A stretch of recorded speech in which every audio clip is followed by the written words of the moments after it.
Hallelujah. Hallelujah. खुदा के जिंदा और जलाली नाम में आप सबों को मेरी तरफ से सलाम। बेशक सारा इज्जत और सारा जलाल हमारे खुदा यीशु मसीह को मिलता है। हालेलुया। हालेलुया। आइए हम अपनी आंखों को बंद करेंगे, अपने सरों को झुकाएंगे और बेशक खुदावन के कलाम में आया है कि खुदावन ने सबसे ज़्यादा इज्जत और हशमत अपने कलाम को बख्शी है।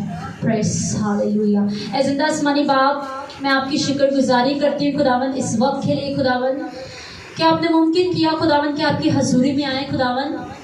बेशक खुदावन मैं इस लायक नहीं खुदावन, मैं अपने आप को पीछे और तुझे और तेरे पाक रूह को आगे करती हूँ खुदावन। खुदावन मैं घटू तू बढ़े खुदावन, मेरी ज़िंदगी से फ़ख्त और फ़ख्त तेरे नाम को इज़्ज़त और जलाल मिले खुदावन। बेशक तेरे कलाम में आया कि बोलने वाले तुम नहीं बल्कि खुदावन का पाक रूह है। तो खुदावन तेरे पाक रूह को इस जगह पर मैं वेलकम करती हूँ खुदावन, ताकि जो भी बोलूँ खुदावन तेरे पाक रूह से भरकर बोलने वाली हो खुदावन। और खुदावन मुझे लफ्ज़ों की तरतीब देना ताकि जो भी बोलूँ खुदावन बातरतीब बोलने वाली हो, यीशु मसीह के नाम में आमीन। हालेलुया। प्रेज़। खुदावन की शुक्रगुजारी करते हैं आज के दिन के लिए कि खुदावन ने मुमकिन किया कि हम उसकी हजूरी में आए और उसके कलाम को सीखें। आज हम कौन सा दिन मना रहे हैं? Mother's Day. आज जो है हम मदर्स डे जो है वो मनाया जा रहा है और हम माओं के ताल्लुक़ से और वालिदैन के ताल्लुक़ से, उनकी तरबियत के ताल्लुक़ से आज सीखेंगे और हम देखेंगे कि खुदा के कलाम में जो है वो माओं के ताल्लुक़ से क्या बयान किया गया है। आइए मेरे साथ निकालिए खुदा के कलाम में से, अहद अतीक में से यानी कि पुराने अहदनामे में से इस्तिस्ना उसका 5वां बाब और उसकी 16 आयत से पढ़ेंगे।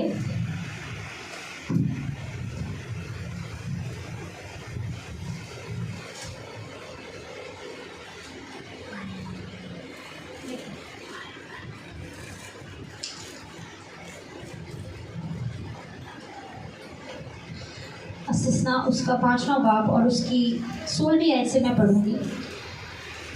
अपने बाप और अपनी माँ की इज्जत करना जैसा खुदावन तेरे खुदा ने तुझे हुक्म दिया है, ताकि तेरी उम्र दराज हो और जो मुल्क खुदावन तेरा खुदा तुझे देता है इसमें तेरा भला हो। हालेलुया। खुदा के कलाम में से आज हम माओं के ताल्लुक़ से वालिदैन के ताल्लुक़ से सीखेंगे कि खुदा का कलाम जो है वो हमें अपने वालिदैन के ताल्लुक़ से क्या बताता है। बारहा हम लोग इन बातों को सुनते हैं, पढ़ते हैं और सीखते हैं। हर साल इस दिन को मनाया जाता है और हम जो है इस दिन जो है वो खुदा के कलाम में सीखते हैं कि हमें खुदा माओं के ताल्लुक़ से, अपने वालिदैन के ताल्लुक़ से क्या सिखाते हैं। मेरे अजीज़ों, खुदा के कलाम में लिखा है जैसे कि मैंने पढ़ा, अपने बाप और अपनी माँ की इज्जत करना जैसे खुदावन तेरे खुदा ने तुझे हुक्म दिया है, ताकि तेरी उम्र दराज हो। उम्र दराजी का क्या मतलब है? यानी कि उम्र का बढ़ना। हम देखते हैं कि हमें नहीं पता कि अभी हम चर्च से बाहर निकलेंगे तो अगले ही मिनट में हमारे साथ क्या हो जाएगा। तो खुदा का कलाम आज शब हमें क्या सिखाता है। देखिए कितने गहरे तौर पे हम सीखते हैं कि कितना बड़ा राज है कि यहाँ पे लिखा है तो अपने बाप और अपनी माँ की इज्जत करना। यानी कि जब तू अपने बाप और अपनी माँ की इज्जत करेगा तो तेरी उम्र क्या होगी? दराज होगी। कितना खूबसूरत वादा खुदा ने हमें यहाँ पे दिया है। इतनी खूबसूरत और अनीक बातें हम खुदा के कलाम में से सीखते हैं। और आगे लिखा हुआ है, जो मुल्क खुदावन तेरा खुदा तुझे देता है इसमें तेरा भला हो। यानी कि बाज़ औक़ात ऐसा होता है हमें पता नहीं होता हमारे साथ अच्छाई हो रही है, बुराई हो रही है, ठीक है, चलते चलते लोगों के एक्सीडेंट हो जाते हैं या कोई भी अच्छाई या भलाई हमारे ऊपर बुराई आ जाती है। और बाज़ औक़ात ऐसा भी होता है कि हमें पता नहीं होता कि खुदा हमें कैसी कैसी सिचुएशन से निकाल देता है। हालेलुया। मतलब हमारे ऊपर कुछ बुरा होने वाला होता है, खुदा अपना हाथ बढ़ा देता है। आप ईमान रखते हैं? तो खुदा हमें उन बुराइयों, तकलीफों, मुसीबतों, परेशानियों से निकाल लेता है और ये उसका राज है। यहाँ पे लिखा हुआ है ताकि तेरा भला हो, यानी कि खुदा आपका भला चाहता है। और इसका राज क्या है? तू अपने बाप और अपनी माँ की इज्जत करना। सो यहाँ पर हमें खुदा ने एक हुक्म दिया, एक ऑर्डर दिया हुआ है कि तूने अपने बाप और अपनी माँ की इज्जत करनी है ताकि तेरी उम्र दराज हो, यानी कि तेरी उम्र बढ़े, ठीक है। और उसके बाद क्या लिखा, ताकि जिस मुल्क में तू रहता है, अब आपका जो मुल्क है जहाँ पे हम रहते हैं, ठीक है, यहाँ पर क्या हो, तेरा भला हो। ये राज है, हमें अपने माँ बाप की इज्जत करनी है, ठीक है। अच्छा, एक और मेरे साथ हवाला आप निकालिए, ज़बूर 103 उसका 9वां बाब, उसकी 9वीं वर्स है, सॉरी, ज़बूर 103। अगर कोई साथ में जल्दी जल्दी निकालता जाएगा तो आसानी हो जाएगी। ज़बूर 113 और उसकी वर्स है 9, 113।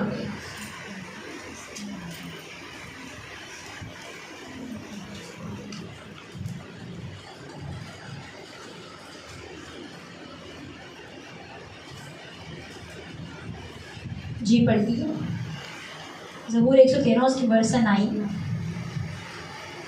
वो बांझ का घर बसाता है और उसे बच्चों वाली बनाकर दिल शाद करता है, खुदा की हम्द करो। सो खुदा के कलाम में लिखा हुआ है कि वो बांझ का घर बसाता है। अब हम देखते हैं कि बहुत से ऐसे लोग होते हैं, ठीक है, जो औरतों को, ठीक है, लड़कियों को जो क्या कहते हैं, लान तान करते हैं, ठीक है, उन्हें बुरा भला कहते हैं कि इसकी तो औलाद नहीं है। क्या नहीं है इसकी जी औलाद नहीं है। हम देखते हैं अपने माहौल में, अपने इर्द गिर्द में बहुत सारे ऐसे लोग हैं, ठीक है। अब यहाँ पर लिखा हुआ है कि वो क्या करता है, वो बांझ का घर बसा देता है। अब अगर हम देखें हन्ना को, तो उसने क्या किया था, उसने खुदावन की हजूरी में क्या की थी, मिन्नत की थी। खुदावन की हजूरी में आई थी, उसने खुदावन की हजूरी में मिन्नत की, खुदा ने उसको फरजंदे नवीना बख्शा और उसको औलाद वाली बना दी। इससे पहले वो क्या थी, इससे पहले वो बांझ थी, उससे पहले उसकी औलाद ना थी। लेकिन उसने जब खुदावन की हजूरी में अपने आंसुओं को बहाया है तो क्या हुआ, खुदा ने उसको औलाद बख्शी। खुदा के कलाम में लिखा है, जो आंसुओं से बोते हैं वो खुशी से काटेंगे। जब हम खुदावन की हजूरी में आते हैं, अपने दिल को उसके आगे उंडेलते हैं, तो खुदा हमारी दुआओं को सुनता है और जवाब देता है। और खुदा का कलाम ज़बूर 113 उसकी 9वीं आयत में लिखा हुआ है, वो बांझ का घर बसाता है और वो उसे बच्चों वाली बनाकर दिल शाद करता है। सो जब किसी की औलाद होती है तो लोग क्या करते हैं, खुशी करते हैं। खुशी का एक टाइम होता है जब किसी के घर में औलाद पैदा होती है तो लोग क्या करते हैं, आपने देखा होगा कि जब किसी के घर औलाद होती है तो लोग खुशी मनाते हैं। तो खुदा का कलाम में बताता, तो इसे बच्चों वाली बनाकर दिल शाद कर देता है, खुदावंद की हम करो। और खुदा ने जो है वो माओं को रुतबा दिया हुआ है। कितनी बड़ी बात है, खुदा ने जो है वो माओं को एक रुतबा दिया है, ठीक है। और खुदा का कलाम हमें बताता है कि क्या करनी है, अपनी माँ की इज्जत करनी है। और सबसे इम्पोर्टेंट चीज जो मैं समझती हूँ ये है कि माओं के लिए जो एक बहुत बड़ी रिस्पॉन्सिबिलिटी है, यहाँ पर सुनिएगा जरा, आपने जो है ना वो अपने बच्चों को आपने खुदा के कलाम का आदी बनाना है। किसका आदी बनाना है, खुदा के कलाम का। अगर मैं आपसे अभी पूछूं कि आप में से कितनी माएँ हैं, कितने वालिदैन हैं, या जो बाप भी मुझे सुन रहे हैं, वो अपने बच्चों को ये कहते हैं कि खुदा का कलाम पढ़ो, या आप कहते भी होंगे, लेकिन बच्चे आधे सुनते हैं आधे नहीं सुनते। आप अपने बच्चों को खुदा के कलाम को पढ़ने का आदी बनाएं। उनको बोलें कि आपने खुदा का कलाम लाजिमी पढ़ना है, क्योंकि जब आप खुदा का कलाम उन्हें देंगे ना तो वो खुदा के कलाम में पढ़ेंगे। क्या पढ़ेंगे कि आपने माँ बाप की इज्जत करनी है। आपको फिर बार बार उन्हें बोलने की जरूरत नहीं है, या आपको ये उनको बताने की फिर बार बार जरूरत नहीं है कि खुदा के कलाम में ये लिखा है, खुदा के कलाम में ये लिखा है। जब वो खुदा का कलाम पढ़ेंगे तो खुदा का कलाम जब उनके अंदर जाएगा तो उनको पता होगा कि ये मेरा बाप है, ये मेरी माँ है, मैंने इसकी इज्जत करनी है। हालेलुया। सो अपने बच्चों को हमेशा खुदा के कलाम को पढ़ने की तनकीद करें, उन्हें कहें कि आपने खुदा का कलाम पढ़ना है। हम देखते हैं दूसरे अक़वाम में जो माएँ हैं, जो माँ बाप हैं, वो क्या करते हैं, स्कूल जाए ना जाए, ठीक है, स्कूल वो अपने बच्चों को भेजें या ना भेजें, लेकिन वो अपनी दरसगाहों में बच्चों को लाजमी भेजते हैं। और हमारे यहाँ पे इस चीज़ की कमी है। सो अपने बच्चों को लाजमी खुदा के कलाम से मुतारिफ करवाएं, उन्हें बोलें कि आपने लाजमी खुदा का कलाम पढ़ना है। मैं आपको बताऊँ, सन 2015 में एक फॉरेनर थी, उनका नाम मैं भूल गई हूँ, उन्होंने मुझे एक ना वो दिया था, बुकलेट होता है जिसपे आप टिक कर सकते हैं। तो कोर्स दिया जिसमें था कि आप 1 साल के अंदर खुदा के कलाम को किस तरह ख़त्म कर सकते हैं, यानी कि पूरा बाइबल आप कैसे पढ़ सकते हैं। सो तब मैंने खुदा के कलाम को पढ़ना शुरू किया था। आप भी हर रोज़ 3 बाब पढ़ के, संडे को 5 बाब और रोज़ाना 3 बाब पढ़कर खुदा के कलाम को अच्छे से पढ़ सकते हैं। हालेलुया। सो ये माओ के लिए बहुत ज़रूरी है कि वो अपने बच्चों को खुदा के कलाम की वाक़फियत करवाएं, उनको बोले कि आपने लाजमी खुदा के कलाम को पढ़ना है। हालेलुया। हालेलुया। अगर आप नहीं पढ़ते तो आप डेली खुदा के कलाम को पढ़ना शुरू करें। आइए मेरे साथ एक और हवाला निकालिए, इफिसियों उसका 6 बाब और उसकी पहली से 3 आयत तक पढ़ेंगे। इफिसियों उसका 6 बाब और उसकी पहली से 3 आयत तक पढ़ेंगे। कालिया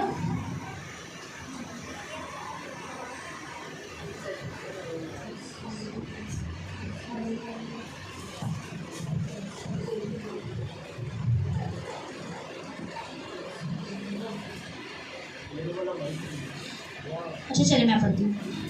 इफिसियों उसका 6 बाब और उसकी पहली से 3 आयत तक मैं पढ़ूंगी। सब बड़े गौर से इस कलाम को सुने क्योंकि इस कलाम में जिंदगी है। हालेलुया। हालेलुया। प्रेज़। ए फर्जंदों, खुदावंद में अपने माँ बाप के फरमाबरदार रहो, क्योंकि ये वाजिब है। अपने बाप की और अपने माँ की इज्जत कर, ये पहला हुक्म है जिसके साथ वादा भी है, ताकि तेरा भला हो और तेरी उम्र दराज हो। और ए औलाद वालों, अच्छा पहले मैं ये पढ़ती हूँ। अच्छा पहले से जो दूसरी आयत है उसमें ये लिखा हुआ है। अब जैसे हमने पहले अस्तिस्ना में भी यही वर्ड्स पढ़ी थी कि ए फर्जंदो, अब यहाँ पर जो है ना औलाद से बात की जा रही है। ए फर्जंदो, खुदावंद ने अपने माँ बाप की फरमाबरदार हो, यानी कि उनकी बातों को सुने, उनकी बातों पर अमल करें। ये बच्चों से बात हो रही है, ठीक है। जो औलाद है ये उनको कहा जा रहा है कि आपने अपने माँ बाप की फरमाबरदारी करनी है, ठीक है। उनकी बातों पर इल्म करना है, उनकी बातों पर अमल करना है और उनकी बातों को सुनना है। अपने माँ बाप की इज्जत करो, ये पहला हुक्म है। अब ये खुदा की तरफ से पहला हुक्म दिया गया और इसके बाद लिखा हुआ है कि इसके साथ वादा भी है। अब खुदा ने जिसके साथ क्या वादा किया हुआ है, जैसे कि हमने इस्तिस्ना में भी पढ़ा, वहाँ पे भी लिखा हुआ था वादा भी है ताकि तेरा भला हो और तेरी उम्र जमीन पर दराज हो। यानी कि खुदा जो है वो चाहता है कि जब आप अपने माँ बाप की इज्जत करेंगे, पहले लिखा हुआ है बाप। अच्छा, अल्फाजों को ना बड़ा गौर से देखने और पढ़ने की ज़रूरत है। बाज़ औक़ात हम पढ़ते हैं लेकिन हम उन पर गौर नहीं करते। अब खुदा के कलाम में लिखा हुआ है बाप और माँ, ठीक है। तो यहाँ पर इन चीज़ों पर गौर करने की ज़रूरत है। यहाँ पे लिखा है बाप और माँ की इज्जत करना, यानी कि दोनों इज्जत के लायक है और दोनों की फरमाबरदार होना ताकि तेरा भला हो, ताकि तेरी उम्र दराज हो ज़मीन के ऊपर। और आगे लिखा हुआ है गालिबन 4 आयत में, ए औलाद वालों। अब यहाँ पर वालिदैन से बात हो रही है। तुम भी अपने फर्जंदों को गुस्सा ना दिलाओ, बल्कि खुदावंद की तरफ से तरबियत और नसीहत दे देकर इनकी परवरिश करो। अब यहाँ पर अगर मैं एक बात करूँ कि बाज़ औक़ात ऐसा होता है कि जो वालिदैन होते हैं ना, वो अपने बच्चों के साथ बहुत ज़्यादा सख्ती कर देते हैं कई दफ़ा, और कई दफ़ा बहुत ही प्यार कर देते हैं। एक मिसाल है, खैर मैं इसको पंजाबी में नहीं बोलूँगी, उर्दू में बोलूँगी, आप लोगों को पता ही होगा कि इतना मीठा भी ना हो कि कोई आपको खा जाए और इतना कड़वा भी ना हो कि कोई थूक दे, ठीक है ना। तो आपको पता होना चाहिए कि हमें अपनी औलाद के साथ किस तरह रहना है। इतना आप सख्त भी ना हो कि वो आपसे कोई बात करते करते भी ना घबराएं, ठीक है। इतने आप उनके साथ अच्छे हो जाए कि वो आपको कुछ समझे ही ना, हमारे माँ को तो कुछ पता ही नहीं। सो अपने बच्चों के साथ अच्छा सलूक रखें, अच्छी उनके साथ अपनी फ्रेंडली बिहेवियर रखें, ताकि उनको पता हो कि हमारे माँ बाप हैं, हमने इनकी इज्जत करनी है और उनको पता हो कि हमने इनको ऑनर देना है। सो यहाँ पे लिखा हुआ है कि अपने फर्जंदों को गुस्सा ना दिलाओ, यानी कि बाजू का जो माँ बाप होते हैं ना, वो बच्चों के साथ ज्यादती कर देते हैं। बाजू का ऐसा होता है कि वो बच्चों के साथ ज्यादती करते हैं, उन पर ज्यादा गुस्सा कर देते हैं या उनकी बात को सुनते नहीं हैं। तो यहाँ पर खुदा के कलाम हमें इस चीज को बताता है कि अपने फर्जंदों को गुस्सा ना दिलाओ, बल्कि खुदावन की तरफ से, अब लिखा हुआ है खुदावन की तरफ से तरबियत और नसीहत, यानी कि खुदा की तरफ से जो आपको तरबियत मिली है और नसीहत दे देकर, यानी कि खुदा के कलाम की जो वर्सेस हैं उनको उनके सामने पढ़कर, उनके सामने रख कर उनको क्या करना है, उनकी परवरिश करनी है। अब परवरिश ऐसा नहीं है कि आप एक दिन में परवरिश कर देंगे, ठीक है ना। अब मैं आपको बताऊं, हम ये चीज़ बहुत सुनते हैं कि माँ जो है वो पहली दर्शगा है। क्या है? माँ पहली दर्शगा है, यानी कि जो बच्चा पैदा होता है तो सबसे पहले वो किसके पास आता है? किसके पास आता है? माँ के पास आता है। मुझे ऐसा लगा कोई कह रहा है नर्स के पास। कौन कह रहा है?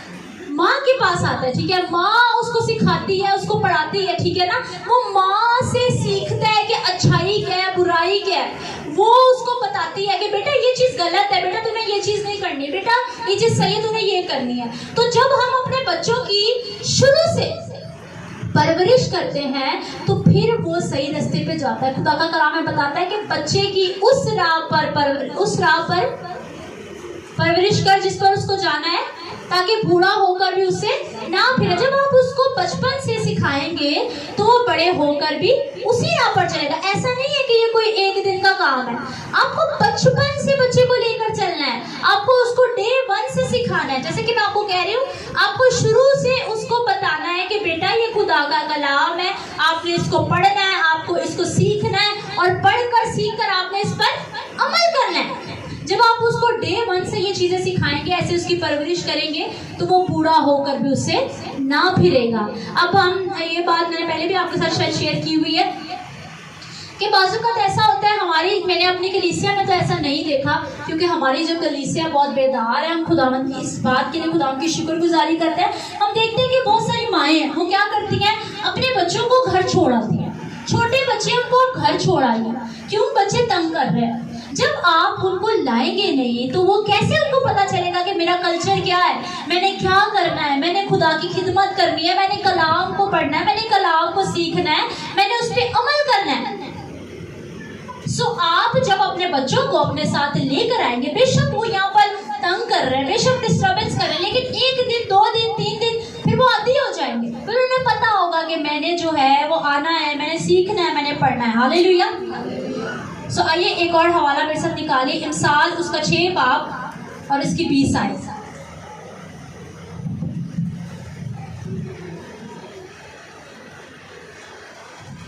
आए हम इन बातों को जो हम आज सीख रहे हैं, हम इन्हें अपने दिलों में नक्श करें, ताकि हम अपने बच्चों की और अच्छे तौर पर तरबियत करने वाले हों। बेशक हम अच्छी तरबियत करते हैं, लेकिन आए हम खुदा के कलाम के मुताबिक अपने बच्चों की तरबियत करें, ताकि जब वो बड़े हों तो हमारे लिए वो फ़ख्र का सबब हो। हालेलुया। हम पढ़ेंगे इमसाल उसका 6 बाब और उसकी 20 आयत।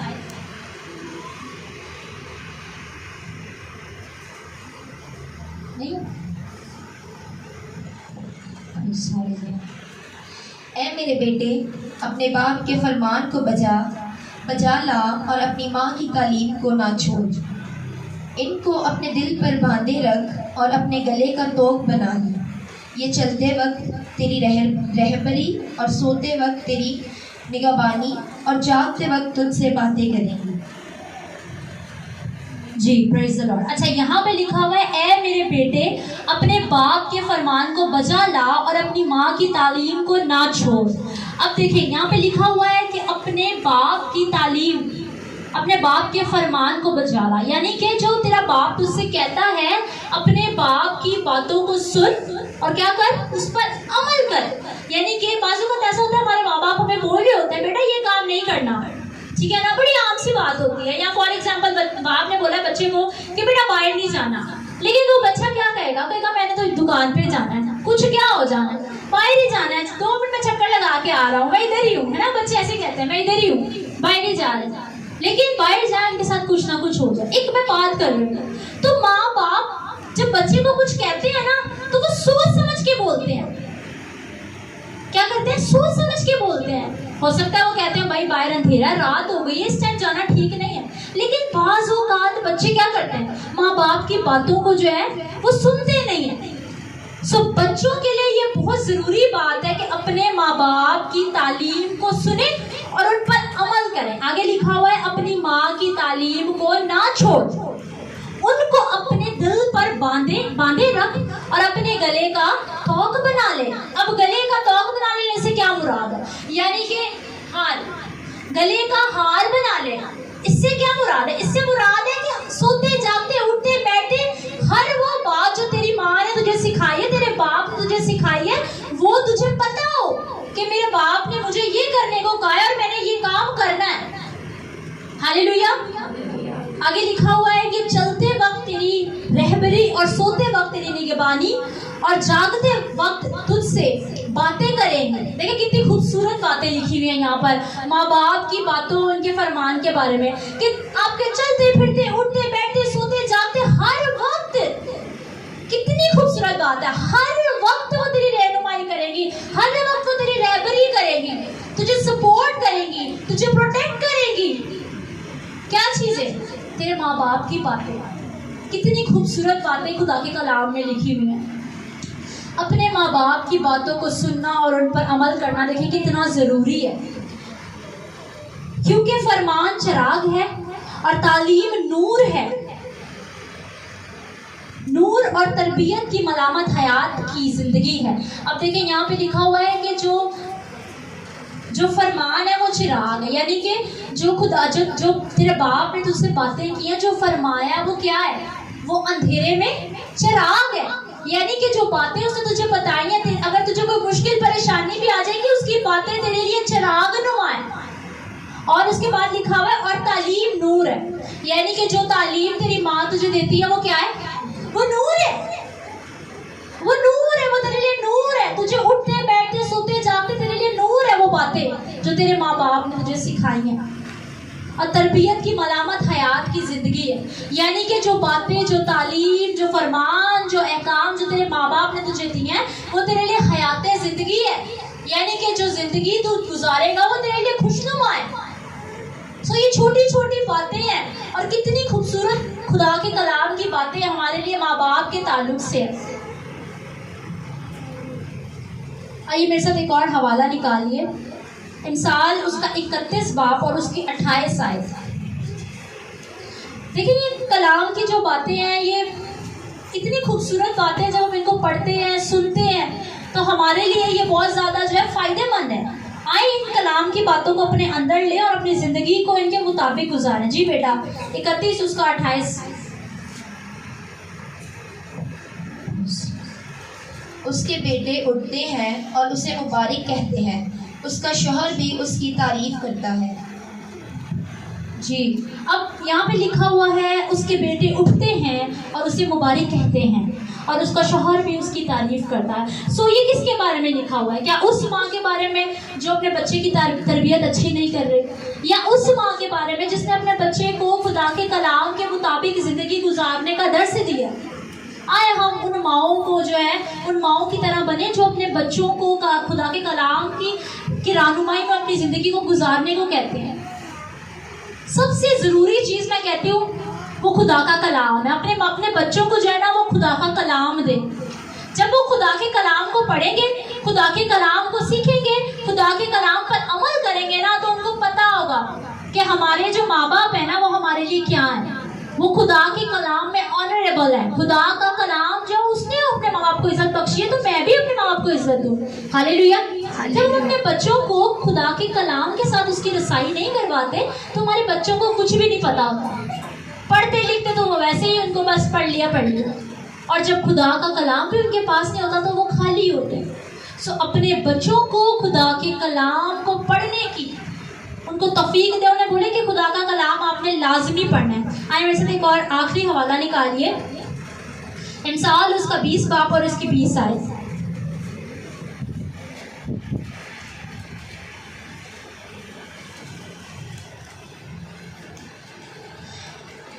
इमसाल उसका 20 बाब और उसकी 20 आयत से मैं पढ़ूंगी।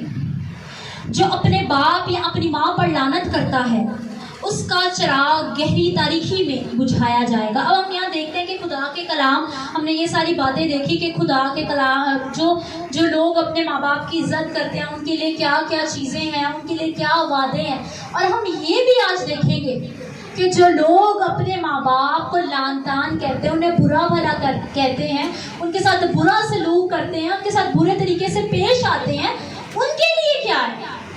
अब यहाँ पे लिखा हुआ है जो अपने बाप या अपनी माँ पर पर लानत करता है उसका चिराग गहरी तारीकी में बुझाया जाएगा, यानी कि गहरी तारीकी में बुझा दिया जाएगा।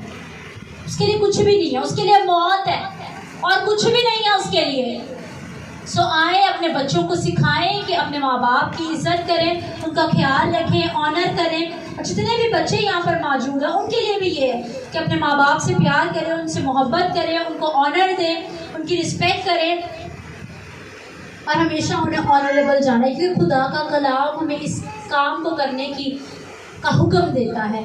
अगर हम देखें खुदावंद यीशु मसीह को, जिसके हम फॉलोअर्स हैं, जिसको हम मानते हैं, जिसको हम फॉलो करते हैं, हम देखते हैं कि वो जब सलीब पर है, देखिए कितने तकलीफ के आलम में है, ठीक है, कितना दुख में, तकलीफ में है, लेकिन फिर भी वो उस वक्त भी अपनी माँ की फिक्र कर रहा है। क्या कर रहा है? अपनी माँ की फिक्र कर रहा है, उसे अपनी माँ की फिक्र है। वो कहता है कि ए औरत देख तेरा बेटा, और कहता है कि ए बेटे देख तेरी माँ। और खुदा के कलाम में लिखा है कि उस ही वक्त से वो उसे अपने घर ले गया। कौन ले गया? यूहन्ना, जिससे खुदावंद यीशु मसीह सबसे ज्यादा प्यार किया करते थे। वो शागिर्द जिससे वो सबसे ज्यादा प्यार करते थे, वो उसे अपने घर ले गया। किसको? खुदावंद यीशु मसीह की माँ को, मुकद्दसा मरियम को। देखिए उसने उस वक्त भी अपनी माँ की कितनी फिक्र की है। आए हम भी खुदावंद यीशु मसीह की मानिंद अपनी माँओं की फिक्र करें, उनका ख्याल रखें, उनके लिए हमेशा खड़े रहें कि मेरी माँ को किस वक्त किस चीज़ की ज़रूरत हो। मुझे एक स्टोरी याद आ गई और मैं चाहती हूँ कि मैं इसको ज़रूर सुना कर यहाँ से जाऊँ। मैं बहुत छोटी थी तो मेरी मामा हमेशा एक स्टोरी सुनाती थी, तो मैंने भी इब्राहिम को ये स्टोरी सुनाई, पर पता नहीं इसको असर हुआ कि नहीं। खैर, एक बच्चा था, उसकी माँ ने उससे जो है वो पानी मांगा सोते वक्त, और सोते सोते उसने पानी मांगा और वो बच्चा उठा और अपनी माँ के लिए पानी लेने गया। और जब वो पानी लेने के लिए वापसी आया तो उसकी माँ सो चुकी थी और वो खड़ा रहा, पूरी रात वहाँ पर खड़ा रहा। और जब उसकी माँ उठी तो उसकी माँ ने देखा कि मेरा बेटा खड़ा हुआ है, यानी कि देखें उस बच्चे की वफादारी, देखें अपनी माँ के साथ कि मेरी माँ ने मुझे हुक्म दिया है, और वो खड़ा रहा और उसकी माँ ने उठकर अपने बच्चे को प्यार किया। कितना फर्माबरदार है। आए हम भी अपने बच्चों को फर्माबरदार बनाएं, उन्हें मसीह से मुतारिफ करवाएं, खुदा के कलाम को पढ़ने की हदायत करें, ताकि हमारे बच्चे भी मसीह में पढ़ते चले जाएं। हालेलुया। खुदावंद मुझे और आपको इस कलाम पर अमल करने की तौफीक बख्शे।